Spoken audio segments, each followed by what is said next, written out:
Hello everyone, myself Dr. Urmila Panghal, Associate Professor Dayanand महिला महाविद्यालय कुरुक्षेत्र। आज मैं आपसे बात करूंगी सब्सटेंस यूज डिसऑर्डर में स्टिमुलेंट्स को लेकर के। स्टिमुलेंट्स जिन्हें कि उत्तेजक भी कहा जाता है।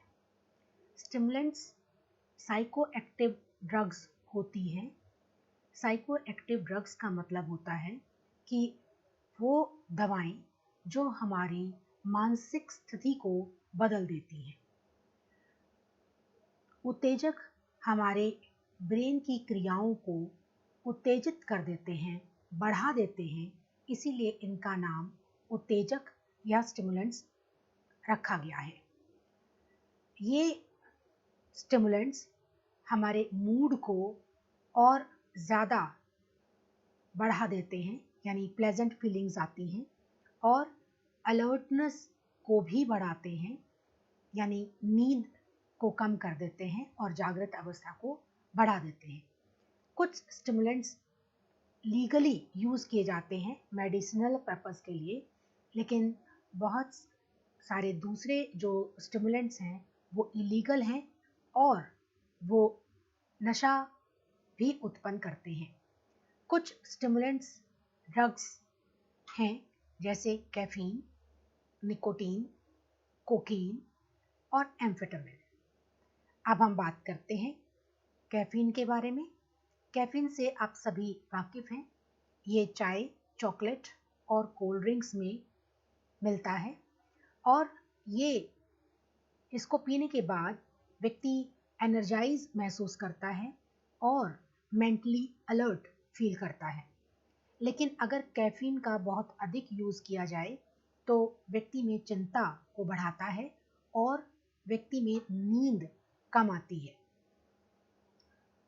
कैफीन के आदी होने के बाद अगर इसको छोड़ दिया जाए तो कैफीन न मिलने की वजह से व्यक्ति में सिर दर्द, थकावट या चिड़चिड़ापन का व्यवहार देखा जाता है। इसका मतलब कैफीन भी एडिक्टिव है। निकोटीन जो कि तंबाकू में पाया जाता है, सिगरेट, सिगार या जो तंबाकू चबाने वाला होता है उसमें यूज़ होता है। आमतौर पर आप लोगों ने मज़दूरों को हाथ में ले करके तंबाकू को और मुंह में डालते हुए देखा होगा।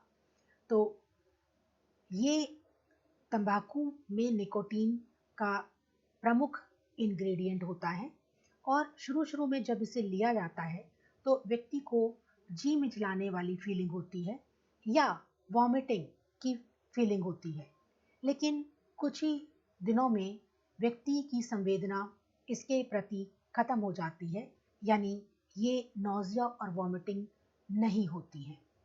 लेकिन नॉर्मल डोज में भी अगर निकोटीन लिया जाता है तो वो हार्ट रेट को बढ़ाता है और ब्लड प्रेशर को भी बढ़ाता है। अगर प्रेग्नेंट वुमेन स्मोकिंग करती हैं तो उनके बच्चों के अबॉर्ट होने के चांसेस बहुत ज़्यादा होते हैं। तंबाकू का लगातार सेवन व्यक्ति में लंग कैंसर भी उत्पन्न करता है। स्मोकिंग की लत एक बार पड़ जाने के बाद इसे छोड़ना बहुत मुश्किल होता है। अगर वो चाहे तो भी ये लत बड़ी मुश्किल से छूटती है।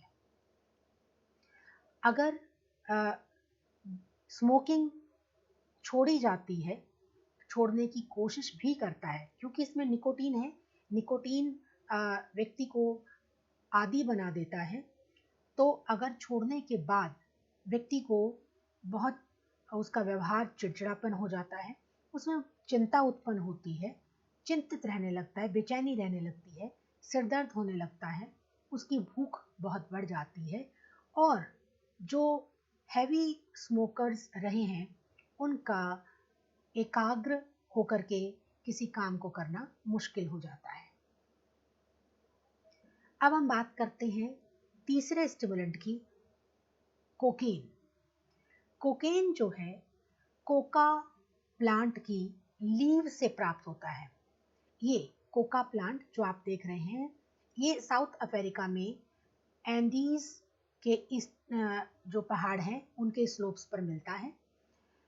पहली बार 1860 में 1860 में कोकीन को कोका प्लांट से आइसोलेट यानी अलग किया गया और उसको प्यूरिफाई किया गया। सिगमंड फ्रायड जो जाने माने मनोवैज्ञानिक हैं, उन्होंने कोकेन को रिकमेंड किया कि इसके माध्यम से डिप्रेशन और मॉर्फिन के जो आदी लोग हैं उनके विड्रॉल सिम्टम्स को ठीक किया जा सकता है, क्योंकि यह एक उत्तेजक ड्रग है, इसलिए डिप्रेशन की स्थिति को वो बदलती है। मॉर्फिन को छोड़ने के बाद भी जो शारीरिक लक्षण उभरते हैं उनको भी कम करने में कोकेन सहायक होता है। 1800 से लेके 1900 के बीच कोकीन का प्रयोग कोका कोला जो सॉफ्ट ड्रिंक है उसमें भी एक इंग्रेडिएंट के रूप में यूज किया जाता था। कोकेन एक वाइट पाउडर में मिलता है। कोकेन को सूंघा जा सकता है, स्मोक किया जा सकता है या फिर इंजेक्शन के माध्यम से भी लिया जा सकता है। यह बहुत ही नशीली दवा है और इसको लेने पर धीरे धीरे व्यक्ति इसका आदी हो जाता है। व्यक्ति अगर कोकेन के साथ हेरोइन को मिला करके इंजेक्शन लेता है, जिसे कि स्पीड बॉल कहा जाता है, तो व्यक्ति की डेथ भी हो सकती है। यहाँ इन फोटोज में आप देख रहे हो, ये नस में इंजेक्शन लगा करके कोकीन को ले रहा है। यहाँ ये स्नोटेड या स्निफिंग जिसे हम कहते हैं ले रहा है नाक के माध्यम से, और यहाँ कोकीन को गर्म किया जा रहा है। और कोकीन को जब गर्म करते हैं तो उसके वेपर्स निकलते हैं। उन वेपर्स को सूंघने से नशा तुरंत मिलता है। और ये है कोकीन से निकला हुआ दूसरा पदार्थ जिसे हम क्रैक कहते हैं, जो कि एक सॉल्ट रॉक की भांति दिखता है, जिसकी चर्चा हम अब आगे करेंगे। कोकीन को सामान्य नामों से पुकारा जाता है और वो नाम अलग अलग हैं। जैसे कोकीन को कोक के नाम से भी पुकारा जाता है, dust, big C, snow, powder, stash, pearl, line, rail, blow, bomb. ये विभिन्न नाम हैं जो कि नशा बेचने वाले आम भाषा में इन नामों का प्रयोग करते हैं। कोकेन के लेने पर क्या क्या साइड इफेक्ट्स देखने को मिलते हैं। कोकेन का प्रयोग करने पर व्यक्ति का हार्ट रेट या तो बहुत बढ़ सकता है या बहुत स्लो हो जाता है। उसकी आंखों की पुतलियां फैल जाती हैं। ब्लड प्रेशर भी या तो बहुत बढ़ जाता है या बहुत कम हो जाता है। व्यक्ति में पसीना बहुत आता है और उसे सर्दी लगती है। व्यक्ति को दिल मितलाने की फीलिंग्स हो सकती हैं या वॉमिटिंग उसको हो सकती हैं। और जो कोकीन का यूज़ करता है धीरे धीरे उसका वजन काफ़ी कम हो जाता है। व्यक्ति के मनोशारीरिक क्रियाएं या तो बहुत बढ़ जाती हैं या मनोशारीरिक क्रियाएं बहुत मंद हो जाती हैं। कोकेन का यूज़ करने पर व्यक्ति इसका आदी हो जाता है, उसमें टॉलरेंस डेवलप हो जाती है, यानी धीरे धीरे उसकी मात्रा व्यक्ति बढ़ाता है।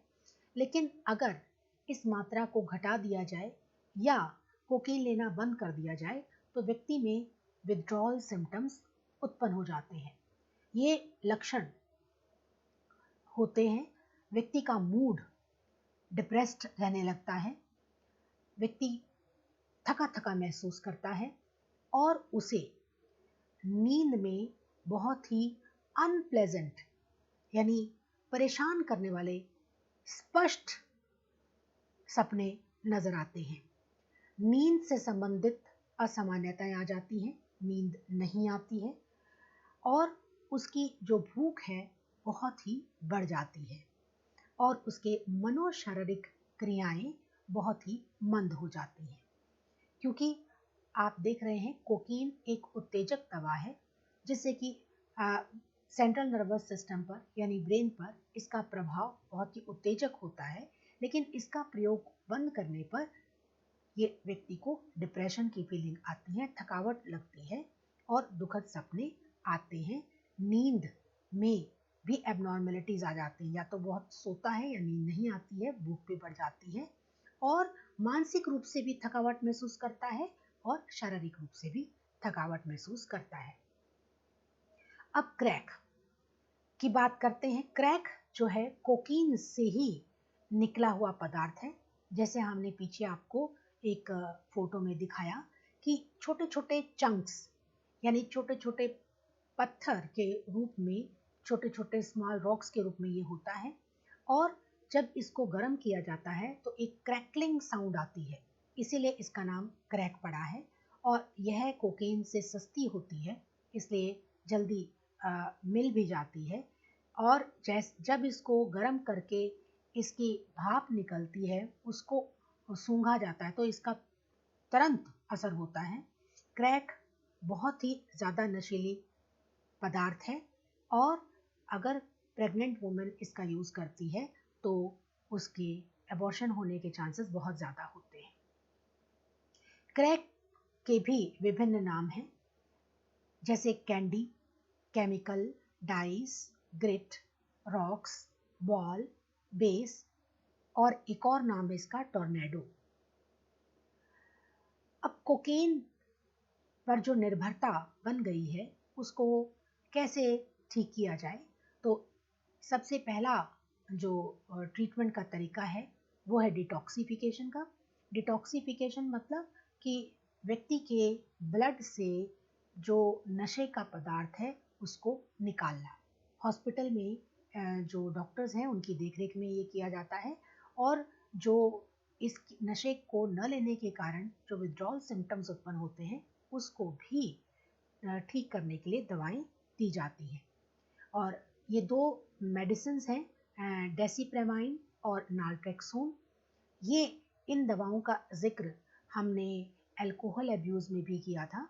तो ये जो दवाएं हैं वो कोकेन को लेने की जो इच्छा है उसको ख़त्म करने में सहायक होती हैं। और ये तीसरा जो तरीका है वो साइकोथेरेपी है। साइकोथेरेपी में भी जो डिसेंसिटाइजेशन बिहेवियर थेरेपी, डिसेंसिटाइजेशन का मतलब होता है संवेदनशीलता खत्म करना, और ये जो बिहेवियर थेरेपी है उसमें जो कोकेन लेने वाला व्यक्ति है, एब्यूज़र है, उसको बार बार जो हाइपोथर्मिक नीडल्स मतलब जिससे वो इंजेक्शंस लेता है वो, और ग्लास पाइप्स जो पतली सी होती हैं जिसके माध्यम से वो नाक में कोकेन को स्निफ करता है, सूंघता है, वो बार बार दिखाई जाती हैं और ऐसी फिल्में यूज़र को दिखाई जाती हैं जिनमें कि कोकेन का यूज़ होता हुआ दिखा रहे हैं। मकसद ये है क्योंकि जो कोकेन एब्यूज़र रहा है अगर इन चीज़ों को कभी भी देखता है तो उसके कोकेन को लेने की इच्छा बढ़ जाती है और वह अपने आप को रोक नहीं पाता। अब यहाँ किसी तरह से व्यक्ति को इन चीज़ों के प्रति डिसेंसिटाइज करना है कि आप देख रहे हो लेकिन आपकी कोकेन वहाँ अवेलेबल नहीं है, तो इसलिए कोकेन लेने की इच्छा पूरी नहीं होगी। तो बार बार इन चीज़ों को दिखा करके इनके प्रति संवेदनशीलता खत्म की जा रही है ताकि आगे भी जब ये इन चीज़ों को देखे तो उसके अंदर कोकेन लेने की इच्छा उत्पन्न न हो। नेक्स्ट है कोकेन एनोनिमस ग्रुप। ये ऐसा ही ग्रुप है जैसे हमने अल्कोहल एनोनिमस ग्रुप के बारे में बात की थी कि ये एनोनिमस मतलब कि ऐसे व्यक्ति जिनका नाम अता पता नहीं प्रकट किया जाता है, और इस ग्रुप में वही सब लोग होते हैं जो कभी ना कभी कोकेन का शिकार रहे हैं और यहाँ आपस में एक दूसरे को बताया जाता है कि कैसे प्रत्येक व्यक्ति कोकेन लेने का शिकार हुआ और किन किन परिस्थितियों को उन्होंने झेला, कि कैसे कैसे शारीरिक और मानसिक जो परिस्थितियां आईं उन सबको झेला। तो जब दूसरे लोग ये सुनते हैं कि कभी ये भी कोकेन के शिकार थे और इन्होंने कैसे और अपने प्रयत्नों द्वारा इसको छोड़ दिया, तो ये बातें एक दूसरे को मोटिवेट करती हैं और वो सभी कोकेन को छोड़ने के डिटरमिन हो जाते हैं। अब हम बात करते हैं चौथे स्टिमुलेंट की, जिसका नाम है एम्फेटामाइंस। एम्फेटामाइंस जो है वो सेंट्रल नर्वस सिस्टम को सेंट्रल नर्वस सिस्टम यानी ब्रेन की क्रियाओं को बढ़ा देते हैं, क्योंकि ये भी स्टिमुलेंट है। अब ये एम्फेटामाइंस जो है ये एफिड्रा प्लांट से निकाला जाता है। ये एफिड्रा प्लांट है जो कि चाइना और मंगोलिया में मिलता है। और इसी एफिड्रा प्लांट में दो एल्कलाइड्स होते हैं। एल्कलाइड्स मतलब केमिकल कह सकते हो आप, एफिड्रिन और सूडो एफिड्रिन। और इन्हीं दोनों केमिकल्स के बेसिस पर एम्फेटामिन को बनाया जाता है। इस पौधे को, एफिड्रा को, बहुत सदियों पहले से ही एक जो छाती जम जाती है, कंजेशन हो जाती है और अस्थमा के रोगियों को दिया जाता था और उनमें रिकवरी देखी जाती थी। एम्फेटामिन्स 1927 में 1927 में पहली बार बेंजेड्रिन नाम का एम्फेटामाइन जो एफिड्रा पौधा है उसमें से बनाया गया और इसका यूज़ 1930 में किया गया। ये एक इनहेलेंट के रूप में बनाया गया था, जैसे आजकल आप भी इनहेलेंट लेके आते हो जिसमें कि एक स्टिक सी होती है, और इसी प्रकार से बेंजेड्रिन को भी एक इनहेलर के रूप में बनाया गया, जिससे मकसद ये था कि जो जुकाम हो जाता है, जुकाम होने पे नाक बंद हो जाती है, उस नाक बंद से छुटकारा पाने के लिए बेंजेड्रिन का यूज़ किया गया। 1930 में दो और एम्फेटामिन्स बनाए गए, डेक्सेड्रिन और मेथेड्रिन। मेथेड्रिन जो है वो डेक्सेड्रिन से भी कहीं ज़्यादा पावरफुल स्टिमुलेंट है, उत्तेजक है। अब धीरे धीरे वैसे तो जो एम्फेटामिन्स बनाए थे उनके वो मेडिकल पर्पस के लिए बनाए गए थे, लेकिन जो इसका यूज़ करते थे धीरे धीरे उन्हें एहसास होने लगा कि ये जो उत्तेजक है वो अलर्टनेस को बढ़ाता है, नींद नहीं आने देता। और इस वजह से जो कॉलेज स्टूडेंट्स, नाइट वर्कर्स, रात में काम करने वाले कर्मचारी, लंबे रूट पर ट्रक्स चलाने वाले, एथलीट, इन सब ने अपनी जागृत अवस्था को बढ़ाने के लिए इसका प्रयोग करना शुरू कर दिया। और लोगों ने ये भी देखा कि जब इसका जो एम्फेटामिन्स का यूज़ करते हैं तो व्यक्तियों ने देखा कि भूख नहीं लगती, इस वजह से वेट भी लूज़ होता है। तो वेट लूज़ करने के पर्पस से भी व्यक्ति इसका दुरुपयोग करने लगे। इन एम्फेटामिन्स के लेने से क्योंकि जागृत अवस्था बढ़ती है, इसलिए जो मानसिक और शारीरिक परफॉर्मेंस में भी इम्प्रूवमेंट देखी गई। लेकिन ये इम्प्रूवमेंट टेम्पररीली होती है। ये जागृत अवस्था, अलर्टनेस टेम्पररी होती है और क्योंकि ये सारी की सारी एनर्जी जो है वो एब्यूज़र के अंदर से ही ली जाती है। तो जैसे ही इन एम्फेटामिन्स का असर खत्म होता है, व्यक्ति बहुत ही थका हुआ अपने आप को महसूस करता है और डिप्रेशन को महसूस करता है और उसके बाद वो लंबी नींद ले सकता है। एम्फेटामिन्स के इफ़ेक्ट्स क्या क्या हैं? जैसे कि ये स्टिमुलेंट है तो मूड को बढ़ाता है, जागृत अवस्था को भी बढ़ाता है, शारीरिक क्रियाओं को भी इम्प्रूव करता है, लेकिन रेस्पिरेशन को यानी जो सांस लेने की जो प्रक्रिया है वो तेज हो जाती है। इनसोम्निया, क्योंकि जागृत अवस्था को बढ़ाता है तो इनसोम्निया मतलब नींद नहीं आती है। इसको लेने के बाद व्यक्ति का हार्ट रेट बढ़ जाता है, ब्लड प्रेशर भी बढ़ जाता है। हार्ट बीट जो है तेज हो सकती है या इरेगुलर, इरेगुलर मतलब कभी तेज और कभी मंद हो सकती है। व्यक्ति का जो दिल है यानी कार्डियोवास्कुलर कोलैप्स मतलब कि उसका हार्ट फेल हो सकता है। भूख नहीं लगती है, सेक्स ड्राइव में भी कमी आ जाती है, ब्रेन परमानेंटली डैमेज हो सकता है, मेमोरी लॉस हो सकता है, व्यक्ति में कंफ्यूजन की स्थिति उत्पन्न हो जाती है, पैरानोइया उत्पन्न हो जाता है। पैरानोइया मतलब डिलूजन्स, जिस व्यक्ति में व्यामोह उत्पन्न होते हैं। व्यामोह मतलब झूठे विश्वास। झूठे विश्वास में व्यक्ति ये समझ सकता है कि लोग मेरा पीछा कर रहे हैं, लोग मुझे मारना चाहते हैं, लोग मुझे दंड देना चाहते हैं, लोग मेरे बारे में बातें कर रहे हैं, लोगों ने मुझे वश में कर रखा है, मेरा दिमाग किसी ने काबू कर रखा है, मेरे दिमाग में अपने विचार ठूसे जा रहे हैं।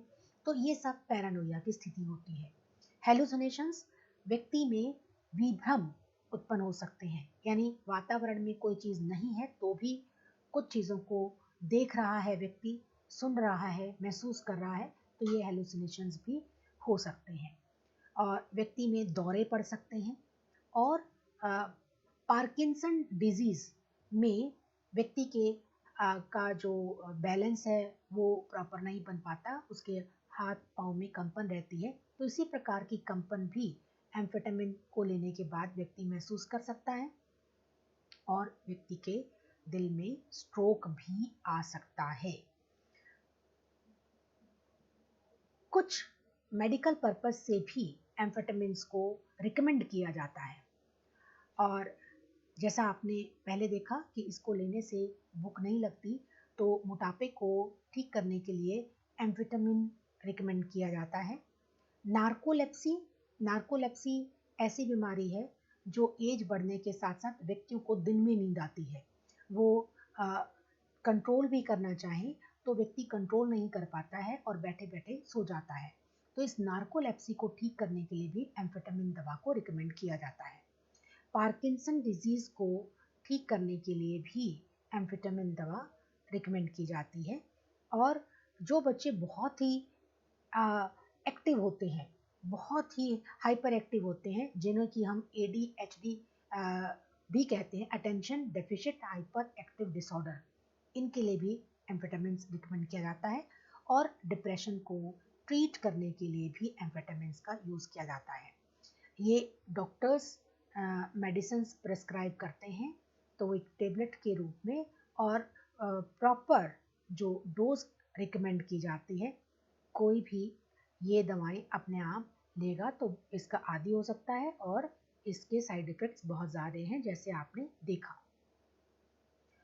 जब एम्फेटामिन का एब्यूज़ यानी हद से ज़्यादा दुरुपयोग करता है तो व्यक्ति में विथड्रॉल सिम्टम्स आते हैं। विथड्रॉल सिम्टम्स मतलब जब इसको लेना छोड़ता है तो व्यक्ति में डिप्रेशन आ जाता है, व्यक्ति बहुत थका थका महसूस करता है, भूख बढ़ जाती है, उसको दर्दें महसूस होती हैं और बड़ा चिड़चिड़ा व्यवहार हो जाता है और उसमें आक्रामकता भी बढ़ जाती है, दिन में बुरे बुरे सपने भी देखता है। इसका इलाज क्या है? डिटॉक्सिफिकेशन।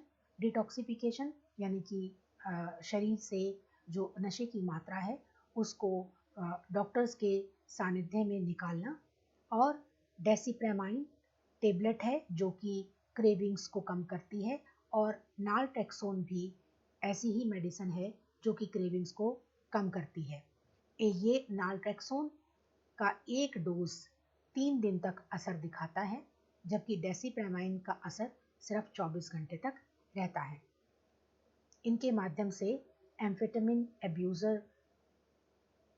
के नशे की लत को छुड़ाया जा सकता है। और हमने बात की स्टिमुलेंट्स की। स्टिमुलेंट्स में हमने 4 ड्रग्स को डिस्कस किया। और इसके साथ ही थैंक यू।